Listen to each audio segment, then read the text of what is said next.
मेरे भाई, कई लोग ये सवाल सोचते हैं ना कि राधा और कृष्ण जी की शादी हुई कि नहीं। इस बात को थोड़ा ध्यान से सुनिएगा। बताता हूँ आपको स्टोरी में कि गर्ग संहिता में लिखा है कि ब्रिज में बड़ा सुंदर सा स्थान है भांडीरवन। नंद बाबा गैया चराने जाते हैं। जैसे भांडीरवन की तरफ बाबा आए, कृष्ण जी उनके साथ गए, लाला उनके साथ गए, और इधर श्री जी अपने सखियों के साथ गए, क्योंकि थोड़ी बड़ी थी तो वो अपनी सखियों के साथ आगे गई। बीच भांडीरवन में जैसे ही पहुंचते हैं, बड़ी जोर से तूफान आता है, और तूफान आया, गैया इधर उधर भागने लगी। तो नंद बाबा ने सोचा कि छोटा सा कन्हैया, हम तो लेके गलती से आ गए, अब क्या करें। तो उधर से सखिया जा रही थी, तो बाबा ने उन सबको रोक करके कहा कि लाली सुनना, मेरी तो गैया सब इधर उधर भाग रही हैं, मैं उनको ढूंढने जा रहा हूँ। आप एक काम करो कि तुम लाला को लेकर के घर पहुंचा दो। सखी तो यही चाहती थी कि मौका चाहती थी कि बोले हाँ बाबा हम पहुंचा देंगे, लाओ दो हमको। कन्हैया को ले लिया और बाबा चले गए। अब बाबा उस सीन से बाहर हो गए, बाबा वो गैया ढूंढने चले गए।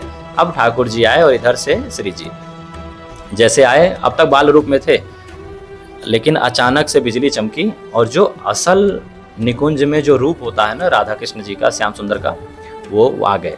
यानी कि जो 16 वर्ष से कम उनकी उम्र होती है उस रूप में आ गए। सखी उपस्थित हो गई, सब लोग आ गए, सब लोग खड़े हो गए, और अब विवाह की तैयारी के कि आज दोनों का हम विवाह करवाएंगे, मिलकर के विवाह करवाएंगे। विवाह की जैसी बारी आई ना, हाथ जोड़े ब्रह्मा जी खड़े हो गए। बोले आप काहे? बोले हम तो पंडित हैं। तो शादी में पंडित चाहिए ना, पूजा के लिए पुरोहित चाहिए ना। तो सखियों ने कहा ये तो प्रेम विधि है, तो ये संसार विधि से नहीं होने वाली है, ये प्रेम निधि वाला विवाह है। ब्रह्मा जी बोले हम वही कराएंगे।